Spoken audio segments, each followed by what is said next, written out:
Engkau adalah Allah satu-satunya yang dapat kami andalkan dalam hidup ini. Tidak ada Allah lain selain daripada Engkau Tuhan. Engkau satu-satunya. Karena Engkau Allah yang mampu memberi kami kekuatan. Engkau Allah yang mampu memberi kami kemenangan.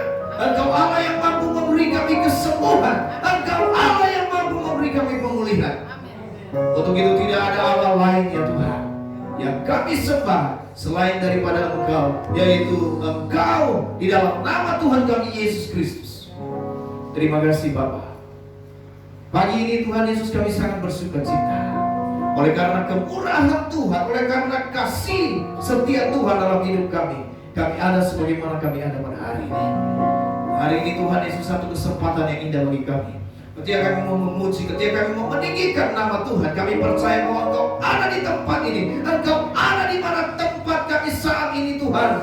Ketika kami mengikuti ibadah ini, kami percaya Engkau ada Tuhan bersama-sama dengan kami. Dan Engkau siap memberkati setiap kami. Untuk itu Tuhan pada saat ini, mari Tuhan Engkau sendiri yang ambil alih pemberitaan firman pada pagi hari ini ya Tuhan. Engkau yang mengajar kami, karena kami sangat yakin bahwa firman-Mu adalah firman yang hidup, yang mampu memulihkan hidup kami. Terima kasih Tuhan. Ini doa kami, dan lebih khusus kami bersyukur kepada Tuhan. Jikalau pada saat ini ya Tuhan, gereja Tuhan yang ada di tempat ini 18 tahun sudah ada di tempat ini. Bukan satu perjuangan yang mudah, tapi kami percaya Tuhan semua boleh dilalui oleh karena ada Yesus yang menopang. Ada Yesus yang memberi jalan keluar bagi setiap apa yang kami hadapi. Ini gereja-Mu, dan hari ini Bapak kami bersyukur kepada Tuhan. Terima kasih Bapak. Terima kasih Tuhan Yesus. Segala kuasa yang tidak berkenan kepada Tuhan, ketika kami mendengar kebenaran firman-Mu, kami berdoa, kami sepakat dalam ruangan ini, bahkan di mana kami berada saat ini, kami usir, kami tolak patahkan di dalam nama Yesus. Dan hanya kami izinkan Roh Kudus Tuhan bekerja atas kehidupan kami, bahkan bekerja di dalam hati kami, supaya kami mengerti, supaya kami memahami. Terima kasih Tuhan. Di dalam nama Yesus kami berdoa dan mengucap syukur. Haleluya. Kita yang siap dengan firman Tuhan sama-sama katakan amin.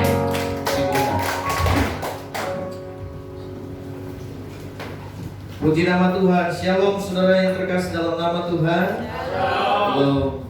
Apa kabar kita semua? Puji Tuhan, luar biasa, kabar baik. Yes. Haleluya ya. Yes. Ini belum makan katanya ya. Puji nama Tuhan. Tapi saya percaya bahwa semua kabar kita adalah kabar baik. Amin. Ya, kita siap untuk terus beradaptasi masuk ke dalam satu kehidupan yang dikatakan new normal. Ya. Memang harus ngomongnya begitu ya? Enggak. Ya, new normal. Ya, saudaraku yang terkasih dalam nama Tuhan. Ya, kita mulai masuk, kita beradaptasi, lalu kemudian ketika kita sudah mulai beradaptasi, kita harus mulai membiasakan diri dengan satu kehidupan tatanan yang baru. Amin. Ya, saudaraku yang terkasih dalam nama Tuhan, masuk ke dalam satu tatanan kehidupan yang baru ini bukan harus membuat saudara jauh dari Tuhan, bukan membuat saudara malas, bukan membuat saudara mundur gitu ya, mundur dari Tuhan atau mundur di dalam pekerjaan, mundur. Saudaraku yang terkasih dalam nama Tuhan, mundur dalam usaha, bukan ya, tidak.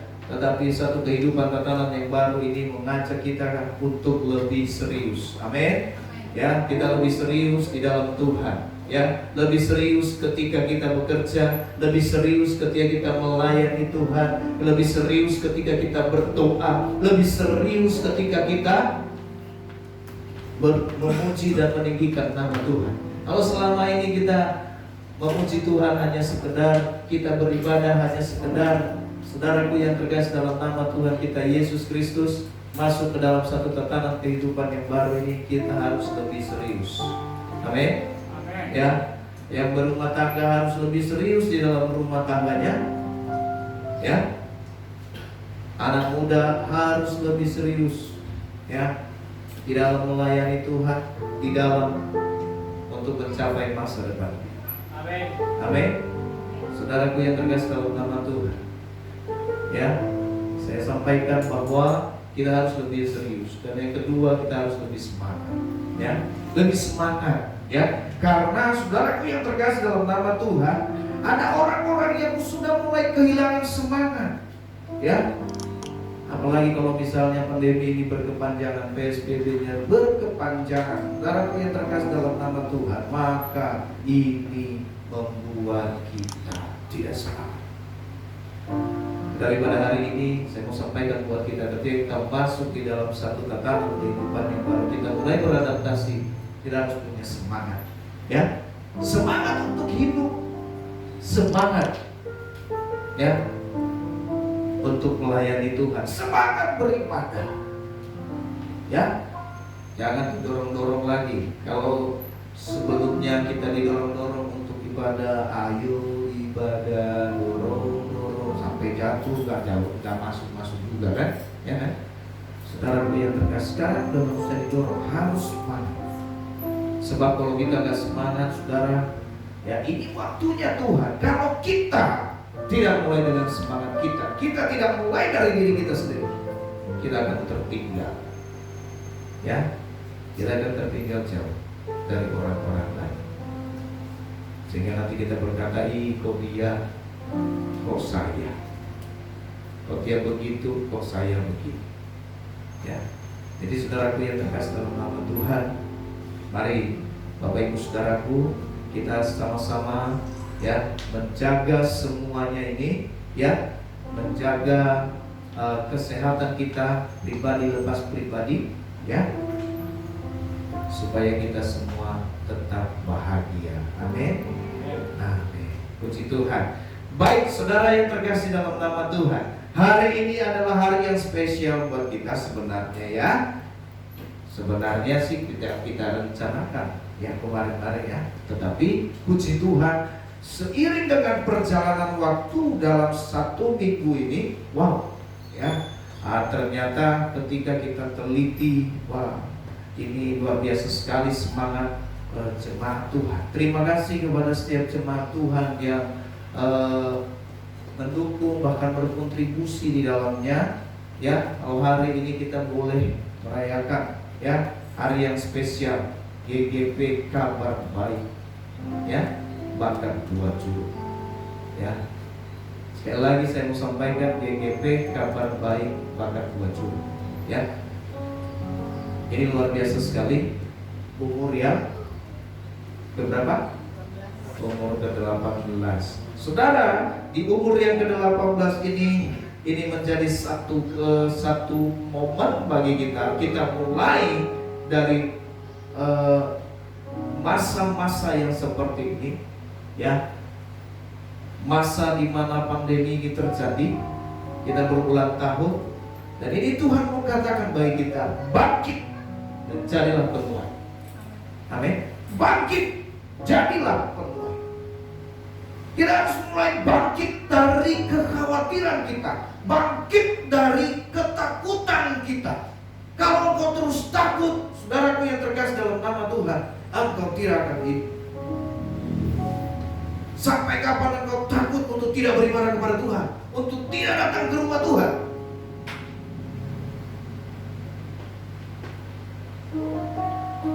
Engkau bekerja bisa, tapi untuk datang ke rumah Tuhan susah, dengan alasan takut. Saya mau sampaikan saudaraku yang terkasih dalam nama Tuhan, manakah yang paling berharga dalam hidup ini? Apa yang harus kita cari dalam hidup? Saya mau sampaikan bahwa ekonomi kita penting, tapi kehidupan kekal kita itu lebih penting. Amin. Amin. Jadi Bapak Ibu saudaraku yang terkasih dalam nama Tuhan, waktunya kita bangkit. Anak muda waktunya bangkit, ya. Orang tua waktunya bangkit. Untuk apa? Untuk menjadi penuai. Waktu kita yang tersisa mungkin Tuhan beri buat kita, kita pergunakan semua kesempatan yang ada. Untuk apa? Untuk menyelamatkan jiwa. Ya. Untuk memberkati. Jadi Bapak Ibu Saudaraku yang terkasih dalam nama Tuhan, karena saat ini banyak yang tertidur, yang terlena. Pak, ada yang bilang sama saya seperti ini, Pak, puji nama Tuhan, Pak. Kenapa? Luar biasa sekali. Sekarang kalau demikian bunyinya Pak, demikian keadaannya, orang-orang tidak perlu lagi gereja. Kita gereja online saja. Betul, silakan. Saya tanya, kemarin minggu ikutin ibadah kan? Wah, saya tidak pernah lepas. Minggu kemarin khotbahnya apa? Nah itu dia Pak. Terlalu serius. Ternyata saudaraku yang terkasih dalam nama Tuhan, ya, siapa yang menjamin kita mengikuti ibadah dengan serius di rumah online? Kita yang datang saat ini, saya mau tanya keseriusan kita. Siapa setiap minggunya ibadahnya serius meskipun hanya melalui online? Boleh angkat tangan.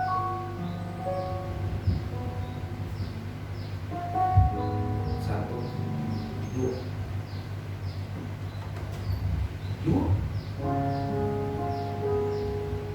Yang tidak pernah ibadah? Enggak juga. Berarti yang enggak angkat setengah-setengah Pak? Ya, setengah-setengah. Iya kan? Oke, saya online dulu. Lagi puji-pujian. Mau mandi dulu Ya kan? Betul nggak? Mandi dulu. Dia lihat, udah mulai khotbah. Ngopi, bikin kopi dulu Saudaraku yang terkasih dalam nama Tuhan, apakah ini kita ibadah serius? Jangan kita samakan ketika kita ikut ibadah online itu lalu kemudian sama seperti kita nonton YouTube. Santai. Tidak. Makanya saudaraku yang terkasih dalam nama Tuhan, diperintahkan kita harus ikut ibadah. Engkau menyanyi, engkau memuji Tuhan. Ibadah. Maka kita akan diberkati Tuhan. Kenapa hidup kita tidak berubah? Karena apa? Karena kita tak pernah serius. Ya? Lalu kemudian sampai ada yang bilang, kalau kita begini aja. Kalau kita persekutuan ibadah enak Pak, kalau online Pak enak. Kenapa? Bisa tidur-tiduran. Ibadah kok tidur-tiduran? Dia tidur, dia sudah online. Kita lihat, dia ngikut ibadah. Ya, ikut menonton. Menonton. Dia ikut nonton, dia ikut kita tonton. Dia sambil tiduran, tidur.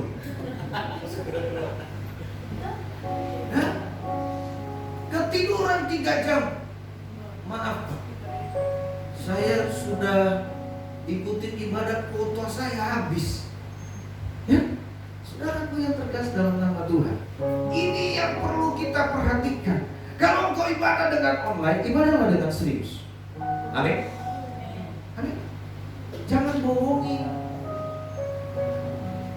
Siapa yang kita bohongi? Ayo. Ya, gak usah bohongi. Kita boleh bohongi. Pendeta mau nggak tahu dia di mana, kita di mana. Ya kan? Ada satu pribadi yang tidak bisa kita bohongi. Siapakah dia? Yesus. Yesus.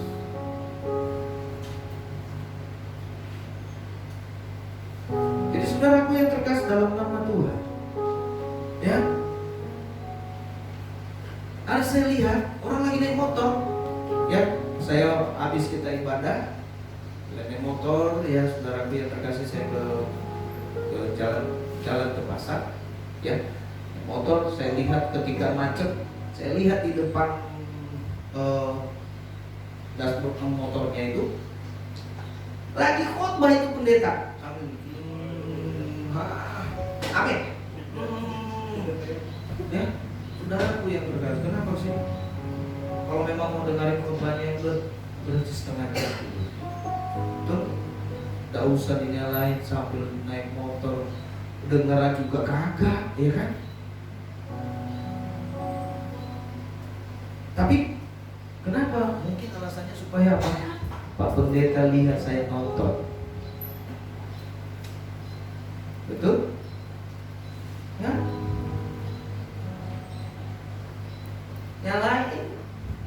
Nyalain aja. Saya mau kasih makan ayam dulu ya. Haleluya Yesus. Gampang sekali. Kita dibuat enak loh. Ya. Dengan satu alasan apa? Takut ke gereja. Saudara yang terkasih dalam nama Tuhan, mulai saat ini seriuslah. Ketika engkau beribadah, makanya sering kita pesan bahwa apa, sebelum sore harinya siapkan diri, siapkan hati. Artinya seperti biasa engkau ibadah kepada Tuhan, tidak lagi jalan ke sana kemari.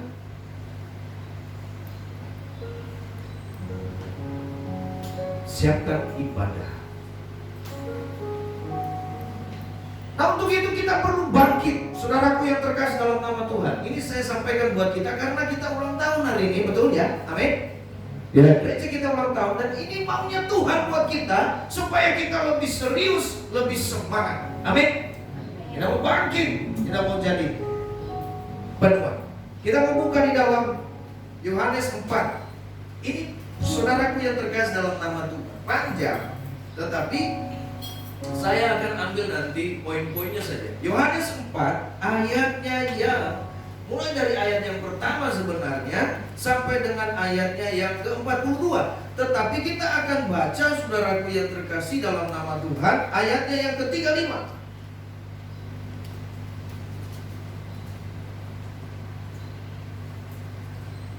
Yohanes pasal 4 ayatnya yang ke-35. Di sana dikatakan bahwa, sudah dapat semua? Kita akan baca secara bersama-sama. 1, 2, 3. Bukankah kamu mengatakan 4 bulan lagi tibalah musim menuai? Tetapi aku berkata kepadamu, lihatlah sekelilingmu dan pandanglah ladang-ladang yang sudah menguning dan matang untuk dituai. Ada amin? Saudaraku yang terkasih dalam nama Tuhan, hari ini Tuhan berbicara bagi kita, bangkit dan jadilah penuai. Kenapa demikian, saudaraku? Ya, karena melihat situasi yang terjadi saat ini, Tuhan juga mau berbicara buat kita melalui kebenaran firman-Nya supaya kita menjadi kuat. Saudara, dia berkata bahwa apa? Hari-hari ini, bukankah kita, firman-Nya berkata tadi, bukankah kamu mengatakan 4 bulan lagi tiba musim menuai, tetapi aku berkata kepadamu, lihatlah sekelilingmu, lihatlah sekelilingmu, bahwa ladang-ladang telah sudah mulai menguning dan matang dan untuk dituai. Saudaraku yang terkasih dalam nama Tuhan, manusia, murid-murid Yesus berkata ada 4 bulan lagi musim menuai, tetapi Yesus berkata tidak 4 bulan lagi, tidak harus menunggu 4 bulan lagi, tapi inilah saatnya. Jadi saudaraku yang terkasih, apa istilahnya? Apa yang perlu kita lihat? Tuhan mau katakan kepada kita bahwa jangan tunggu, tetapi inilah saatnya. Ada amin?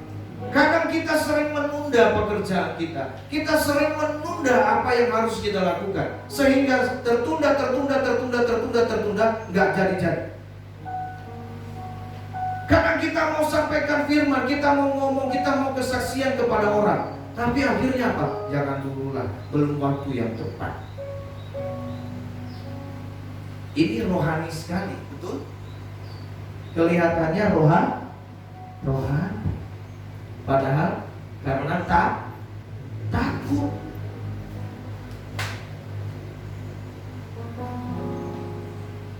Mau menjadi saksi, mau memberitakan, dia bilang, "Tar dulu, tanya Tuhan dulu." Ya.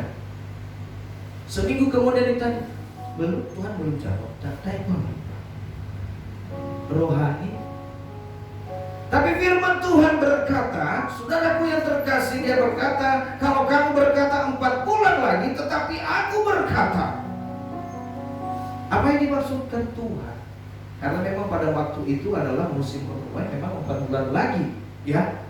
Ya, orang yang sudah menanam padi artinya mereka akan menuai contoh berapa bulan lagi. Tapi maksudnya Tuhan adalah bahwa apa yang baru saja terjadi di dalam satu kehidupan seseorang. Saudaraku, ternyata Yesus ini berbicara kepada perempuan Samaria pasal 4 ini. Dan dia melihat apa yang sedang terjadi di dalam kehidupan seorang perempuan ini, apa yang sedang ia alami, satu kebingungan, satu ketakutan, dan perempuan ini mau keluar, mau mendapatkan apa yang pasti dalam hidupnya. Maka itu katakan bahwa lihatlah sekeliling. Saudaraku, saat ini juga kita mau lihat sekeliling. Banyak orang yang hidup dalam kebimbangan. Akan apa? Akan apa yang akan terjadi besok? Akan bagaimana kehidupan saya selanjutnya? Lihat. Jangan tutup mata, tetapi mari buka mata. Nah, saudaraku yang terkasih dalam nama Tuhan, kita singkat saja. Ya, karena waktu kita harus cepat. Ya. Apa yang membuat kita mampu untuk bangkit dan mencari penuai? Kita perhatikan seorang perempuan Samaria ini. Yang pertama adalah dia harus terjadi pemulihan. Amin. Amin. Terjadinya pemulihan terlebih dahulu. Ada satu pengakuan dosa di hadapan Tuhan. Ada satu pengakuan, dan ketika ia mengaku dosa, terjadi pemulihan. Pertama, saudaraku yang terkasih dalam nama Tuhan, supaya engkau bangkit dan engkau menjadi penuai, engkau harus dipulihkan. Kita semua harus dipulihkan. Artinya apa? Seorang yang memberitakan kabar baik, ya, harus selalu lebih kuat dari orang-orang yang mau diberitakan. Seorang penolong harus lebih kuat daripada orang yang ditolong. Betul tidak? Betul. Kalau yang menolongnya lemah, bisa bablas dia ikut, ya, tumbang dua-duanya. Sama halnya nanti orang buta menuntut orang, ya, bukan orang buta menuntut orang tuli.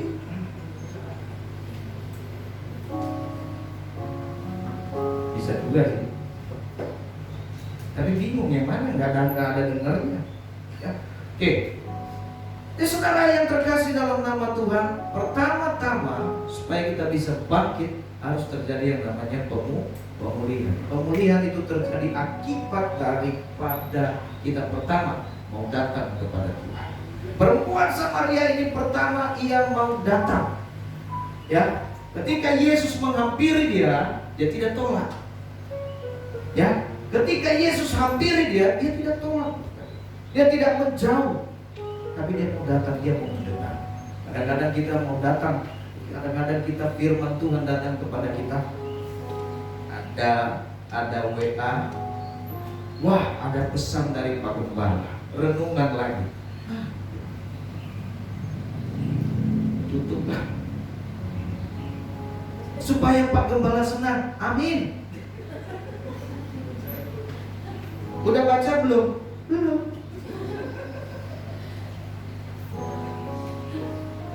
Ya, tidak bisa kita hanya menyenangkan manusia. Saudaraku yang terkasih dalam nama Tuhan, setiap saya beri kita itu adalah Senin sampai Jumat renungan. Sabtu bebas, karena banyak pastinya yang lain. Tapi makanan dari kita saya pikir cukup, ya, Senin sampai Jumat. Minggu Sabtunya kita ada renungan yang lain. Tapi ini yang saudaraku yang terkasih dalam nama, ini intinya. Setiap hari dikirim firman Tuhan itu supaya kita kuat, supaya kita tetap semangat. Jangan dilihat doang. Pesan masuk, dia lagi online di WA. Pesan masuk. Ya? Ada WA masuk langsung di. Betul tidak? Oh, yang bilang betul ya ngaku lah. Kan gitu ya. Ya. Saya nggak sebut namanya kan, kadang-kadang yang di pojok juga nggak lihat itu. Di WA-in nggak baca sama sekali. Dia ketawa. Ya, nah saudaraku yang terkasih dalam nama Tuhan, gimana kita bisa bangkit? Bagaimana kita bisa dipulihkan? Firman Tuhan datang kepada kita, kita diam. Nah, lihat, orang perempuan Samaria ini ketika Yesus datang menghampirinya, ia tidak berdiri, ia tidak memisahkan diri seperti orang-orang lain. Ya. Yang kedua, apa yang dilakukan oleh perempuan Samaria ini? Saudaraku yang terkasih, ia mengaku dosa. Kenapa? Karena ia sudah mulai mendekat kepada Tuhan, ia mengaku dosa.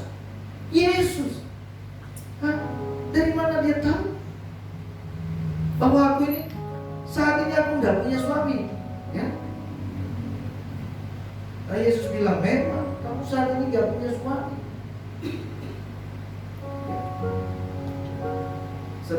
Sedang mencari yang keenam. Kok dia tahu? Kan gitu kan? Contohnya seperti itu. Ada pengakuan,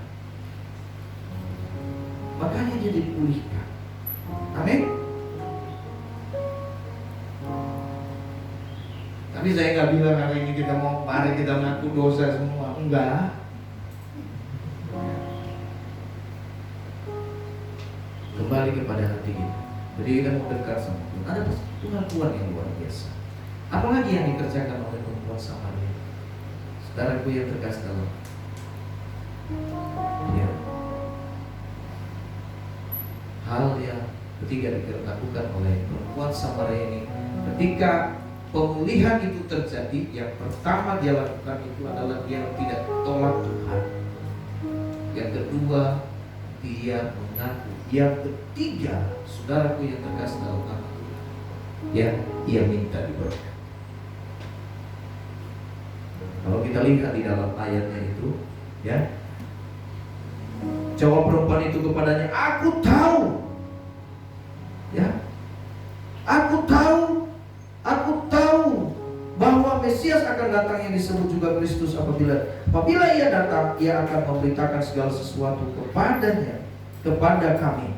Kata Yesus kepadanya, akulah dia yang sedang berkata-kata dengan kamu. Pada waktu itu datanglah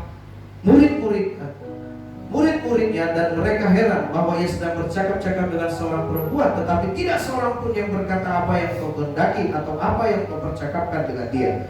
Maka perempuan itu meninggalkan tempat yang di situ, lalu pergi ke kota dan berkata kepada orang-orang di situ. Artinya saudaraku yang terkasih dalam nama Tuhan, ketika ia dipulihkan, terjadi yang namanya ada tindakan yang dia lakukan. Ya, ini poinnya. Yang kedua, saudaraku yang terkasih, bagaimana supaya kita bangkit? Ya, tadi apa? Harus ada pemulihan.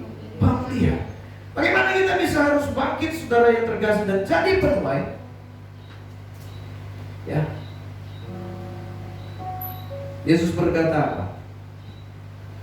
Ya, dia berkata di dalam ayatnya yang ke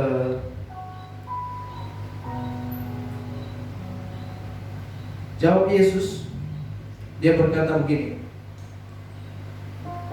jikalau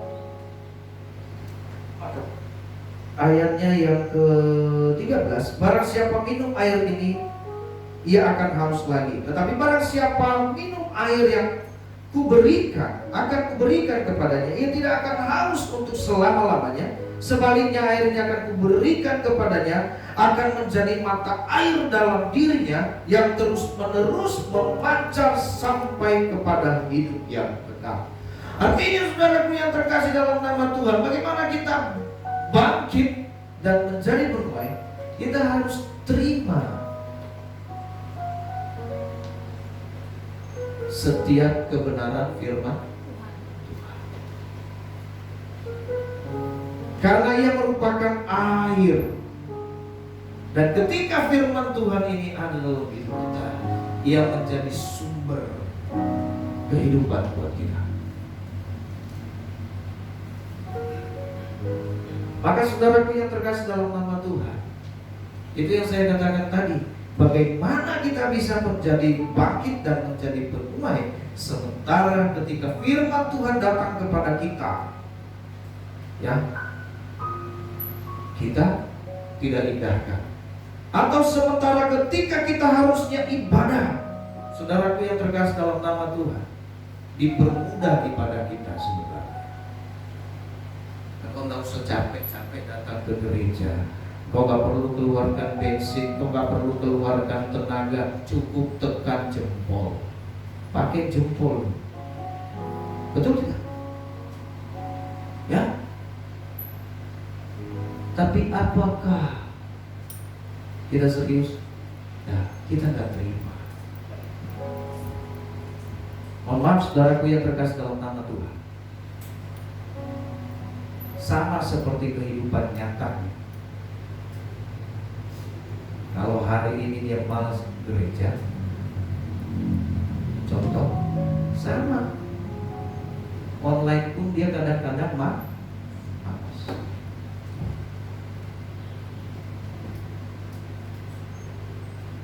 Terbebas dari yang kerja ya saya. Tapi begini, gereja yang nyata saja dia malas. Nah, terbukti sekarang, ya, yang malas mah tetap malas, Pak. Betul? Betul nggak? Ibadah online malas, ibadah nyatanya, kenyataannya juga malas. Nah, ini mau bagaimana?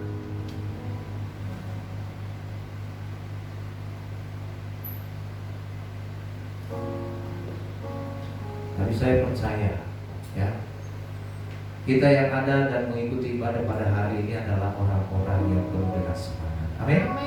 Amin. Haleluya. Jadi saudaraku yang terkasih dalam nama Tuhan, pertama harus ada pemulihan. Yang kedua harus engkau terima firman.